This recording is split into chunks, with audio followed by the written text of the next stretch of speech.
아프리카 이윤모입니다. 마지막 시간이부터 지루하실 것 같은데요. 경품 추첨이 있다가 좀 기다리시면 좋은 일이 있을지 모르겠지. 아무튼 앞에 그 발표하신 정도 박사님 잠깐 들었는데 되게 좋은 내용 발표가 너무 깊은 분석들이 많아서 분석을 좋아하시는 분들은 많은 도움이 되셨을 것 같습니다. 저는 그냥 좀 가벼운 이야기를 그냥 좀 오늘 준비를 해봤습니다. 여러분들하고 저하고 얼굴이 안면이 있으신 분도 있으시겠지만 처음 뵙는 분들이 더 많으실 것 같아서 그냥 아이스 브레이킹 차원에서 그냥 그림 하나를 가져와 봤습니다. 80년대, 90년대 초에 대학을 다니셨던 분들은 이철수 씨의 판화를 같은 학교에서 걸개 그림으로 많이 보셨을 것 같은데 그 이철수 씨의 판화입니다. 이 그림의 판화의 제목이 뭐라고 생각을 하시겠습니까? 직관적으로 드는 제목이 있으신가요? 네. 또 있으신가요? 너무 넓은 자리라서 말씀을 안 하시는 것 같은데 여기 앞에 분이 바람이라고 하셨는데 이 작품의 제목이 바람이 맞습니다. 그림에 보면 이제 일주문이 있고 일주문이 이제 그렇게 가파르지 않은 언덕에서 이제 출발하면서 이제 산사로 이제 깊은 산사로 들어가기 직전에 높은 나무 세 그루가 있습니다. 그래서 낙엽이라고 생각할 수도 있을 것 같고요. 일주문은 그냥 작품의 그냥 하나의 컨셉으로 들어와 있으니까 일주문이 제목이 되지는 않을 것 같고요. 이 정도로 생각하시는 분들이 많으셨을 것 같은데 제목은 바람입니다. 근데 그림에는 바람에 대한 아무런 인지할 수 있는 내용은 없습니다. 그냥 나무가 바람에 이렇게 휘날리는 듯한 느낌하고 바람에 이제 낙엽이 떨어지는 이런 내용들이 보입니다. 그래서 그냥 데이터 분석이 이런 게 아닌가 싶어서 여러분들한테 이 그림을 가져와 봤습니다. 그러니까 우리가 많은 데이터를 수집하고 분석한다 그러지만 나타나는 현상들을 분석하는 게 아니라 그 데이터 안에 숨어있는 이면을 들여다보고 싶은 거죠. 데이터 분석의 본질은 사실 인사이트를 얻자고 하는 거니까 이 그림이 데이터 분석에 관심 있는 여러분들한테 좋은 작품 제목이 아닌가 싶어서 가져와 봤습니다. 저희가 RTWS 적용 사례를 가지고 계신 자료하고는 좀 많이 다를 것 같습니다. 자료를 많이 바꾸게 돼서 죄송합니다.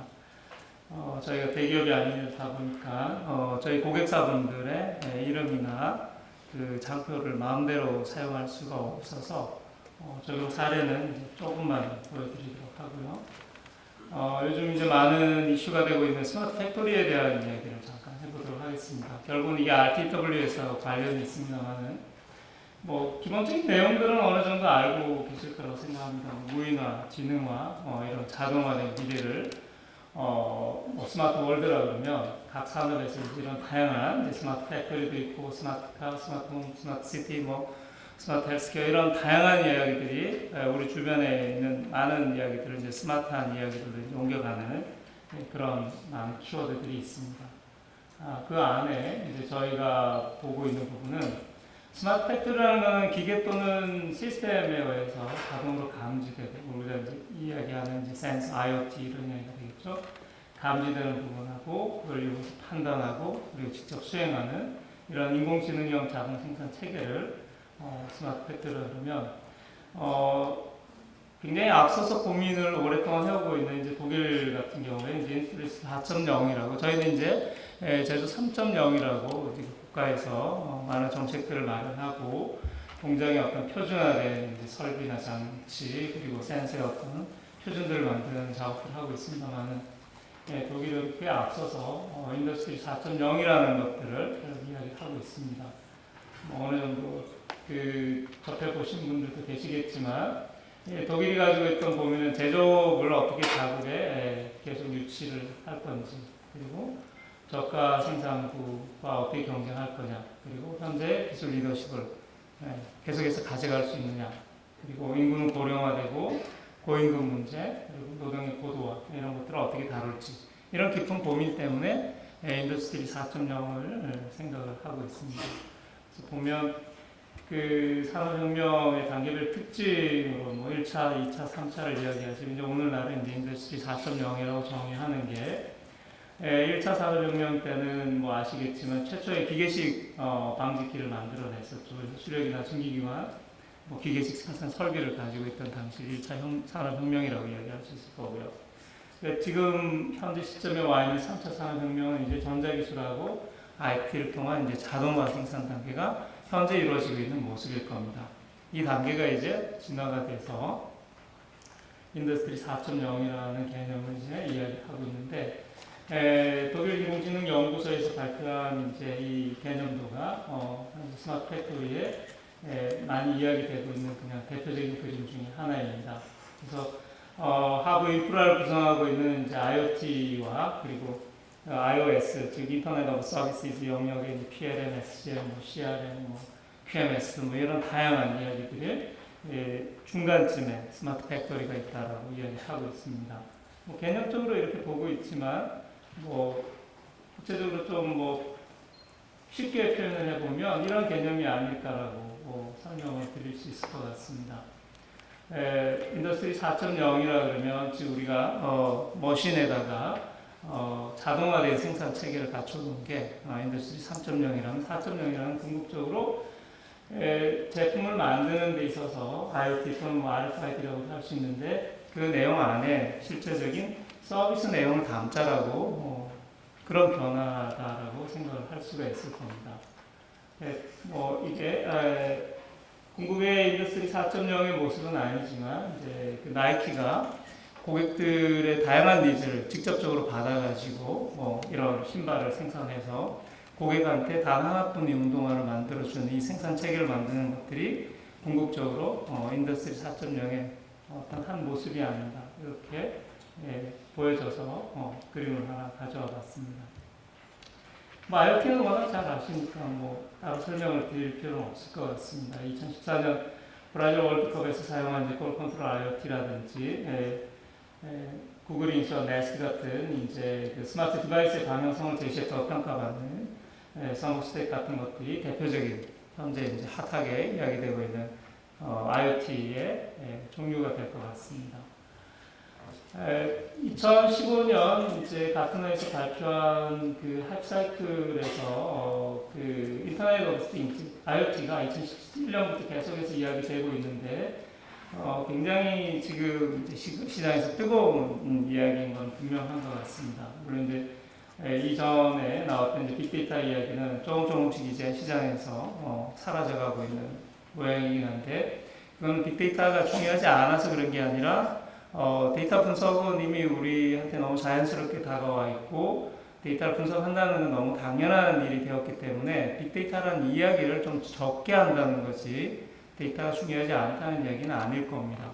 그래서 그러면 IoT에서 나오는 가트너에서 진단하기를 2020년쯤에 260억 개에서 또는 이제 515억 개까지로 추정되는 이 IoT 기계가 2013년 기준으로 한 26억 개로 추산을 하고 있습니다만, 2020년까지 10배 이상의 이제 IoT 기계가 시장에 있을 거라고 진단하고 있는 이 상황에서 그 IoT 기계가 만들어내는 또 새로운 데이터 영역이 분명히 우리가 접근을 해봐야 되고 분석을 해야 되는 영역이 앞으로 많이 남아있다고 생각을 합니다. 그 영역에서 분명히 우리가 들여다봐야 될 게 이제 리얼타임으로 어떻게 이 데이터를 분석할 거냐라는 게 중요한 이슈로 떠오르고 있습니다. 사물 인터넷의 구성 요소야 센싱 서비스, 연결 분석 이런 이야기들은 많은 책에서 보셨을 거니까 개념적으로 한번 저희가 다시 가져와 본 거고요. 이건 SK CNC 이영석 상무가 CR 서밋에서 발표한 이제 내용 중에 하나입니다. 빅데이터 1.0, 2.0, 3.0이라고 이제 단계를 이제 구분을 해서 설명을 하시고 있는데, 현재는 이제 빅데이터 2.0에 와 있다고 그렇게 진단을 해볼 수 있을 것 같습니다. 1.0이라고 하면 이제 빅데이터하고 관련된 인프라를 구축하는 단계였다면, 이 단계는 분석을 고도화해서 그리고 ICT와 접목을 해서 이 내용들을 어떻게 실제로 시각화해내고 분석된 내용들을 전사적으로 활용할 수 있는 체계를 만들 거냐라는 것까지 와 있다면, 이제 궁극에 이제 3.0이 가야 되는 길은 이제 최적화, 자동화, 지능화 이런 내용들이 될 것 같습니다. 그래서 빅데이터 3.0 안에 인더스트리 4.0을 조심스럽게 이렇게 넣어봤는데, 이 단계에서 이제 IoT가 있기 전과 후로 한번 구분을 해봤습니다. 저희가 주로 이제 아까 정덕 박사께서 PDM 이야기를 잠깐 하셨지만, 저희도 이제 제조 공장에서 주로 데이터 분석을 하는 이제 회사입니다만은, 공정 운영 모니터링을 이제 주로 해왔던 게 이제 빅데이터 도입 전이라면, 지금 모니터링이라는 게 이제 원격 제어라든지 관제 이런 쪽에 더 많은 이제 데이터를 보는 내용들이 집중되어 있었다고 할 수가 있을 것 같습니다. 그렇기 때문에 그때 우리가 많이 다루던 기술이 올랩이라든지 SQL이라든지 뭐 이런 내용들이 될 것 같고요. 근데 현재 위치에 있는 빅데이터하고 IoT가 이제 연계되기 직전인 이 단계에서는 예측 기반의 프로액티브 대응 단계에서는 이와 같은 이제 통계 분석이나 데이터 마이닝 분석 같은 것들이 예지 정비라든지 어떤 불량에 대한 어떤 패턴 인식이라든지 이런 부분들이 요즘 굉장히 많이 작업되는 단계라면, 이제 그 단계를 조금 더 진화해서 조금 더 넘어서서 각 단위 업무별로 어떤 최적화된 것, 그 다음에 수율을 예측하고 최적의 수율 패스를 시뮬레이션 해내고 이런 단계까지 이미 가 있는 회사도 있고 아직 가지 않은 회사도 있지만 그 경계선쯤에 현재 와 있는 것 같습니다. 그래서 시각화 분석이 점점 강화되어 가는 게, 시각화를 한다는 것은 데이터를 좀 더 어떻게 이쁘게 보여줄 건가 이런 문제가 아니죠. 데이터를 어떻게 가시화해서 내가 데이터를 잘 들여다볼 건가 이런 문제가 아니라, 이제는 시각화 자체가 하나의 분석의 기능이 돼가고 있습니다. 그렇기 때문에 시각화의 분석이 점점 강화되어 갈 거는 분명한 것 같습니다. 그 이유는 많이 아시겠지만 데이터를 분석하는 데 있어서 데이터를 시각화한다라는 것은 데이터의 전체적인 이제 모양을 내가 인지하기 위해서 그런 작업들을 많이 하는데, 그거는 그냥 빅데이터가 있기 이전에 어떤 데이터 시각화의 관점이었다면, 빅데이터 이야기를 하면서 시각화 이야기를 하는 것은 데이터의 분석 양도 많고 데이터 종류도 다양해지면서 또 빠른 어떤 결과를 내놔야 되는 이런 상황에서 많은 깊은 통계적인 분석도 좋은 결과를 주지만, 그렇게까지 오랫동안 데이터를 붙들고 있을 수 없는 많은 상황들이 실제로 발생이 되고 있습니다. 그렇기 때문에 데이터를 다양한 형태로 시각화해서 볼 때 내가 통계적인 분석 방법 이외에 다른 방식으로 인사이트를 얻을 수 있으면 데이터 시각화를 통해서 얻겠다라는 관점들도 많아서, 시각화의 기능들이 이제 그런 쪽으로 좀 많이 옮겨가고 있지 않나 그렇게 보고 있습니다. 아무튼 빅데이터하고 IoT의 연계 전에는 이제 각각 업무 단위의 어떤 최적화 그리고 시각화의 분석 강화 이런 부분들이 강조되고 있는 상황인 것 같습니다.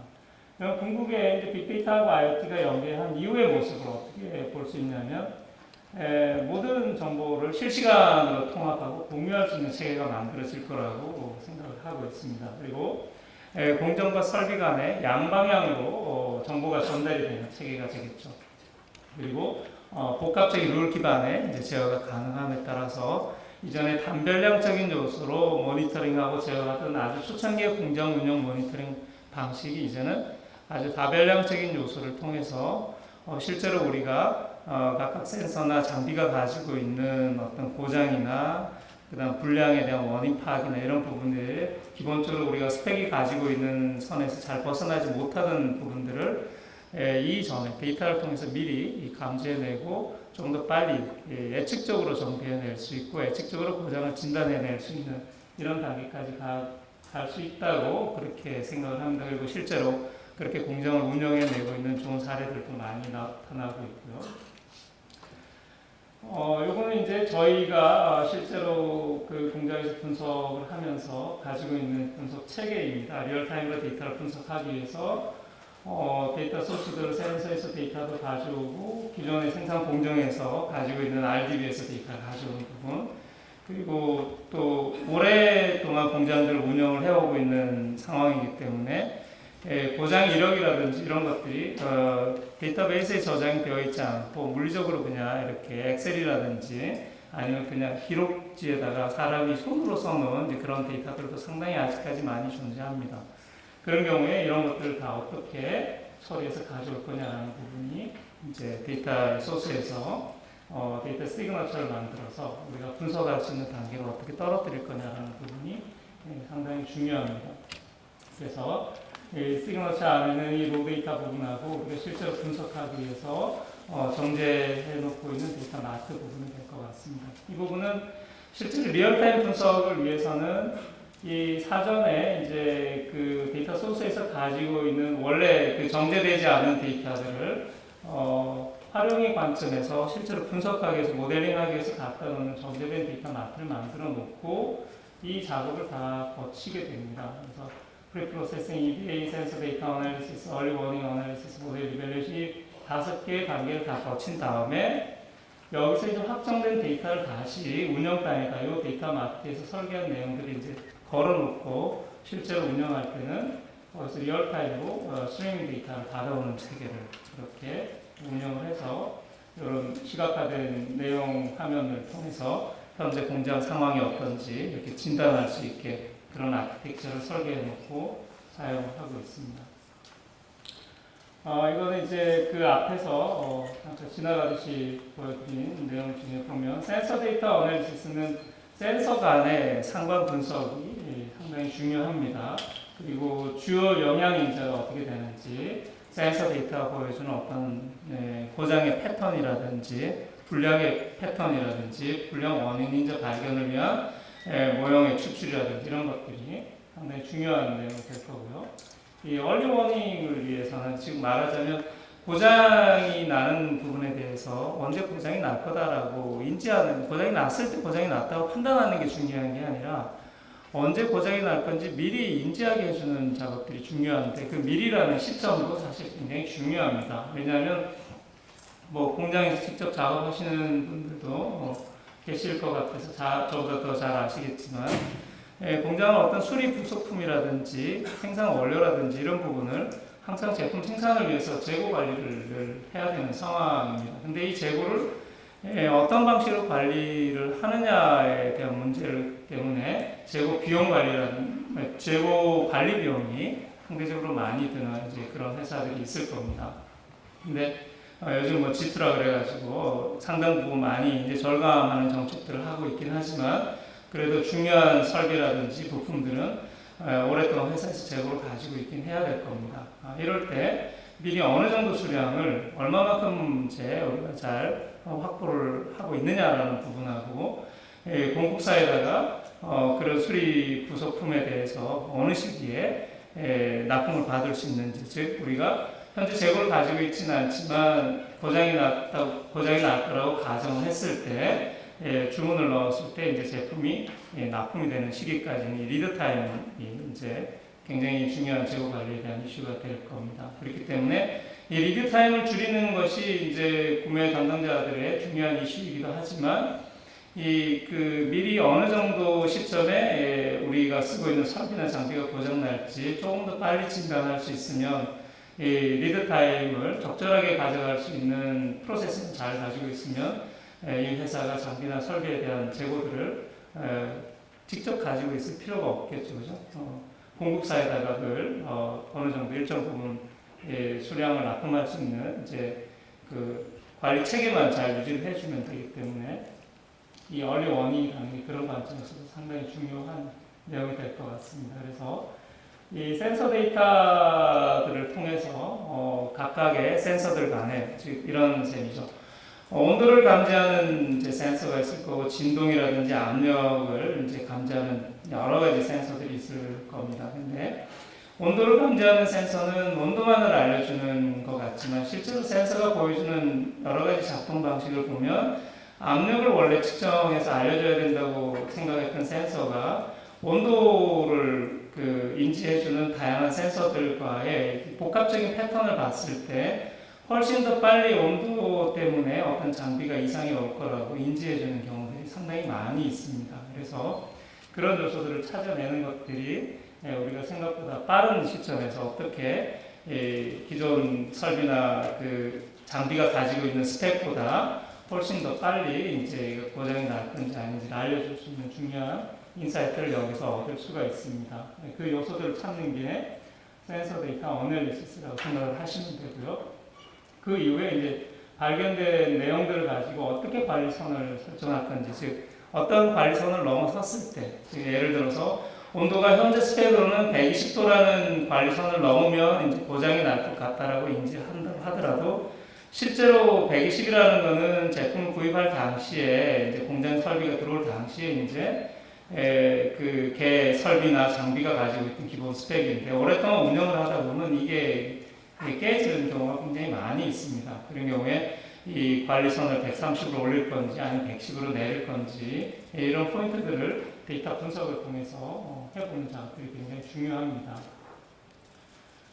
그래서 패턴을 인식시키기 위해서 이제 그 앞에서 이제 정도 박사 보여준 게 FPC 즉 이상을 보여주는 이제 데이터들에서 이제 작업들을 이제 물론 실제로 패턴을 인지를 해본 내용인데요. 패턴을 가져와서 진단하고 평가해서 모니터링 기준을 만드는 방식인데 좀 더 자세한 그림을 보면 이제 이런 내용이 되겠습니다. 저희가 실제로 작업한 내용인데 어디 건지는 제가 말씀을 드릴 수가 없어서 일단은 이제 그 여러 그 공장에 보면 이제 뭐 삼성전자, 뭐 LG전자라고 하더라도 같은 제품을 여러 생산 라인에서 이제 만들게 될 겁니다. 그죠? 그럼 여러 이제 호기가 존재할 텐데 그 여러 호기들이 보여주는 분량률이 다 다르고요. 또 동일한 이제 제품을 만들기로 약속되어 있는 이 여러 호기들은 거의 대부분 동일한 제조 회사에서 가져온 컨베이어 벨트라든지 뭐 롤러라든지 밸브라든지 다 똑같은 스펙을 거의 대부분 똑같이 맞춰 쓰게 됩니다. 왜냐하면 똑같은 제품을 생산을 해야 되는 상황이 많으니까요. 그런 경우에 이게 똑같은 전력량을 쓸 것 같지만 이제 다른 이제 전력 소비 수준을 보여줄 경우가 굉장히 많이 있습니다. 그래서 각각 호기별로 적정 그 품질 수준을 유지하면서 에너지를 좀 절감하는 방식으로 우리 제품을 생산할 수 없을까라는데 저희 고객사가 이제 관심이 있었기 때문에 각각 호기별로 그 만드는 제품을 만드는 데 있어서 걸리는 시간별로 소비 전력을 어떤 방식으로 쓰는지를 분석을 해본 내용이 되겠습니다. 근데 아까 말씀드린 대로 이런 이제 그 시간을 얼마만큼 많이 센서 데이터인데 센서 데이터를 통해서 이런 그룹핑을 해봅니다. 이제 1그룹과 2그룹이 보여준 많은 센서들이 이제 복합된 그림이라서 이게 좀 겹쳐 보이는데 유사하게 이제 그룹핑을 이렇게 할 수가 있습니다. 그래서 1그룹 같은 경우에 생산 시간에 걸리는 시간과 이제 에너지를 사용하는 이제 소비 전력량을 이제 비교한 것들이 1그룹이 이제 비슷하게 보이는 센서들이고요. 2그룹을 이제 좀 또 상대적으로 또 유사하게 보이는 이제 그룹들을 이렇게 군집을 만들어서 실제로 이제 관리를 하는 방식에서 각각 그룹별로 데이터들을 관리할 때 제대로 된 리얼타임 분석을 할 수가 있습니다. 왜냐하면 앞으로 뭐 아까 그 가스너가 예측하기를 앞으로 향후 시장이 뭐 265개에서 515개까지 이제 센서가 늘어난다 그러는데 각각 센서가 어쨌든 데이터를 뿌려주는 하나의 소스들이 되기 때문에 그 엄청나게 많은 파라미터하고 데이터 양을 실제로 리얼타임으로 다 감당한다는 것은 사실 분석을 통해서 그냥 데이터를 보는 게 아니라 분석을 통해서 미리 고장을 진단하고 제품의 불량을 주는 원인을 찾자는 거기 때문에 실제로 그렇게 많은 데이터가 실시간으로 쏟아지는 것을 분석까지 한다는 것은 굉장히 어려운 작업이죠. 그러니까 분석 자체가 어려운 게 아니라 분석하는데 시간이 너무 많이 걸리는 거죠. 왜냐하면 그래서 분석하는데 너무 많은 시간이 걸리기 때문에 결국은 이런 이유 때문에 불량이 났다, 저런 이유 때문에 고장이 앞으로 언제쯤 날 것 같다라고 진단을 해봐야 사실은 그 상황에서도 제품은 계속 생산되고 있는 단계이기 때문에 빨리 조치를 취하는 것들이 훨씬 중요한 문제입니다. 어쨌든 원인을 찾았으면 빨리 다시 라인에 적용을 해서 불량이 안 생기도록 조치를 해주는 게 필요하기 때문에 실시간으로 분석한다는 게 데이터를 수집한 다음에 그 통계적인 모형을 돌려가지고 분석 결과를 라인에다 직접 적용한다는 어떤 물리적인 시간의 한계 때문에 취하고 있는 전략이 바로 이런 내용이 되겠습니다. 각각 모든 데이터들을 개별화시켜서 분석을 하는 게 아니라 이렇게 그룹핑해가지고 유사한 형태들을 모형을 만든 다음에 이 유사한 형태들에서 보여지는 이상 시그널들을 이제 공통의 어떤 불량 원인 인자라든지 공통의 어떤 고장 원인 중에 하나를 발생시키는 그룹이다라고 인지하게 하는 방식을 취하고 있습니다. 그리고 이거는 이제 알람 룰이라고 해서 이제 데이터가 보여지는 시그널들을 이제 하나하나 끊어서 설명하기 위해서 만든 자료이고요. 원래는 이제 거의 뭐 밀세컨드 단위로 공장 센서들이 데이터를 보여주기 때문에 이런 형태로 보여질 텐데 그걸 끊어서 보게 되면 이렇게 하나의 도트 단위로 이제 이렇게 보여지게 될 겁니다. 그래서 근데 아까 말씀드린 원래 제품이 보여주는 스펙이 있으면 여기 이제 관리선이 얘가 예를 들어서 이제 온도인데 이제 그 105도에서 115도 사이에서 온도가 계속 감지될 때 정상적으로 제품이 생성이 되는 단계다 그러면 이거를 벗어나는 시그널들이 있을 겁니다. 분명히 관리선을 벗어나는 게 있는데 이거를 벗어난다고 해서 항상 문제가 있거나 고장이 나는 건 아닙니다. 그죠? 그건 뭐 데이터이기 때문에 가끔 그럴 수가 있는 겁니다. 센서가 데이터를 제대로 인지를 못해서 온도가 좀 높게 측정이 되거나 좀 낮게 측정이 될 수 있을 거라고요. 이제 그런 것들 충분히 감안을 해서 어떤 기준 스펙을 만들게 됩니다. 즉 데이터를 내가 5개 단위로 쪼갤 건지 아니면 10개 단위로 쪼갤 건지 데이터를 쪼개서 그 안에서 몇 번이나 이게 스펙 아웃이 되는지 저희는 이제 그걸 이제 KK 룰이라고 부르는데 K는 라지 K는 구간 안에 이제 들어오는 데이터의 개수 우리가 만약 굉장히 그 민감한 데이터 같으면 이 라지 K를 줄여서 볼 거고 좀 그렇게까지 민감하지 않으면 뭐 라지 K를 한 10개 아니면 100개까지도 이렇게 잡아서 보게 됩니다. 그 안에서 스펙 아웃되는 스몰 K가 몇 개냐 이런 것들을 감지를 해서 요렇게 보였을 때 우리가 실제로 불량이 나거나 아니면 고장이 발생할 여지가 많다라고 인지해주는 그런 방법을 쓰고 있습니다. 이 내용들을 앞에서 봤던 이 프로세스 안에 이제 모형화된 것들을 다 걸어놓게 되면 얘가 그 알람 룰에 따라서 얘가 진짜 현재 상황이 나쁘다 아니면 뭐 정상적인 가동 상태이다라는 것들을 계속해서 이제 알려주게 됩니다. 이거는 이제 자동차의 차량 센서 데이터를 분석한 내용이 되겠는데요. 센서 간의 이제 상관 분석을 통해서 후보 영향 인자를 추출하고 패턴 인식 알고리즘을 적용해서 품질의 정상 시계열 패턴으로부터 효율적인 헬스 인디케이터를 추출하는 내용이다라고 길게 써놨는데 이게 어떤 내용이냐면 이제 차량 내에 이제 센서를 이제 부착을 할 수가 있겠죠. 뭐 현재는 이제 그 아직 실험 단계이긴 하지만 뭐 중요한 이제 그 자동차에 장비들이 있을 겁니다. 브레이크라든지 조향 장치라든지 오일 개통이라든지 이제 몇 군데다가 센서를 부착을 해놓고 차량의 어떤 품질 유형별로 이제 영향을 주는 게 어떤 이제 영향을 주는지 그리고 상관 분석이나 주성분 분석을 통해서 품질에 실제로 영향을 주는 데이터들이 어떤 부분인지 이제 감지를 해내는 겁니다. 말하자면 그 자동차의 이제 그 운전자의 습관에 따라서도 다를 수 있겠지만 현재 똑같은 내용으로 만든 자동차라고 하더라도 사실은 다 조금씩 다르잖아요. 내용이 다 다를 겁니다.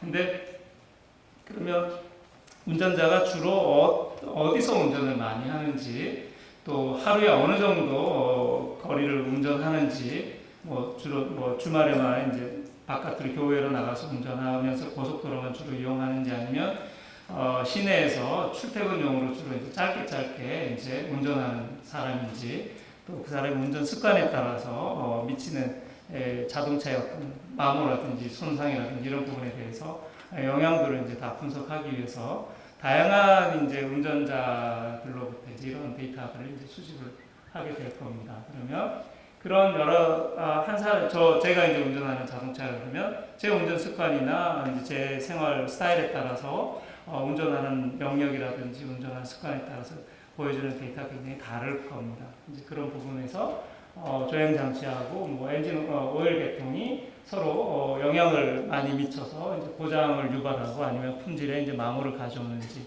이런 요소들을 이제 발견을 해보자라는 겁니다.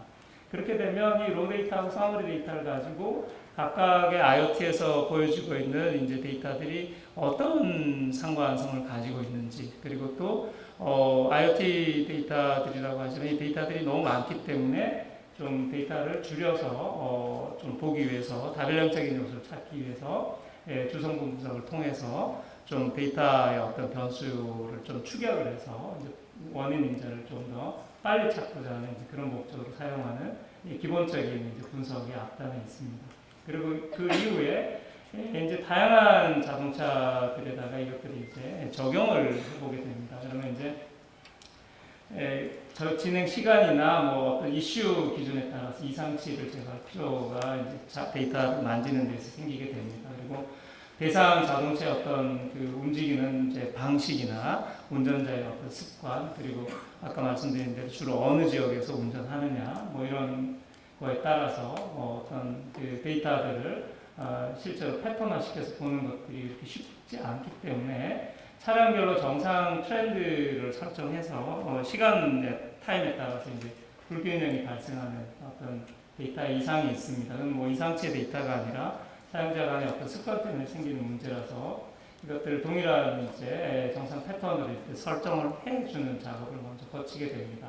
그 이유는 뭐냐면 다양한 사용자들을 이제 인별로 다 서비스 해가지고 모든 사람들한테 그냥 당신이 지금 현재 주로 사용하는 이런 운전 습관으로 볼 때는 보통은 한 5,000km 정도에서 엔진 오일을 갈아줘야 되는데 당신이 지금 한 2,000km 안에 지금 갈아줘야 될 상황인 것 같다라고 일단은 이제 메시지를 보낼 수가 있을 건데 운전자한테요.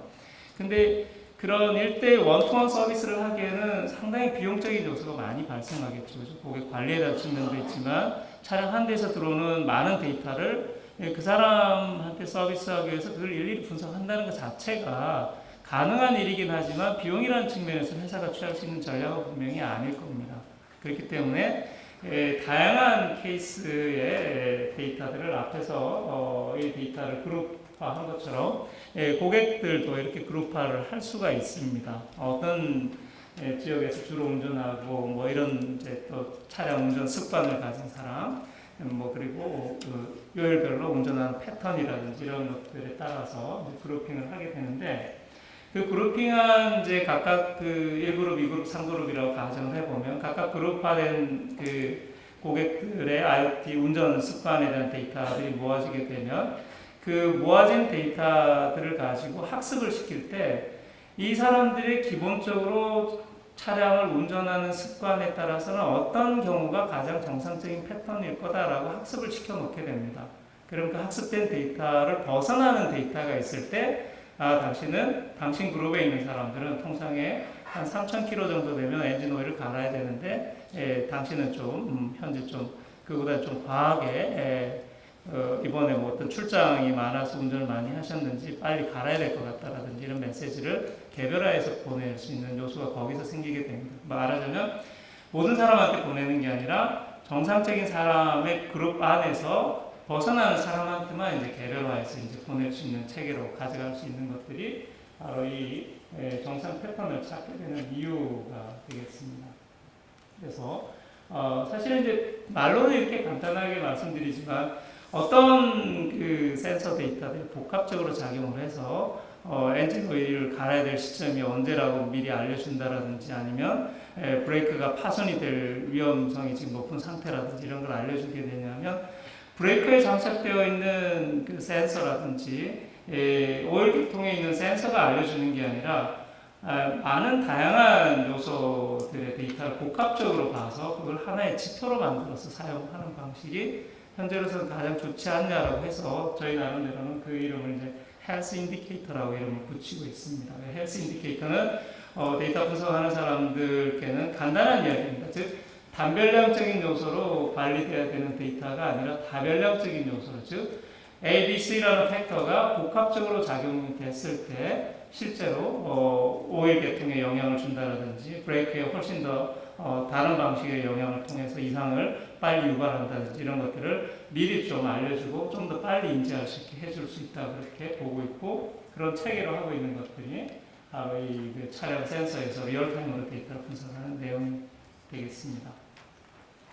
여기까지가 제가 말씀드릴 수 있는 내용의 전부입니다. 뭐 이거는 제가 워낙 이제 그 핫한 데이터들도 많고 빅데이터 시대다 보니까 많은 사람들이 데이터에 관심이 있으시긴 하겠지만 실제로 여러분이 디지털 휴먼인지 즉 데이터적으로 생각하고 데이터적으로 사물을 바라보는지 한번 좀 생각하셨으면 해서 제목을 이렇게 달아봤습니다. 그리고 이거는 뭐 연로하신 분들은 잘 아시는 레너드 코엔입니다.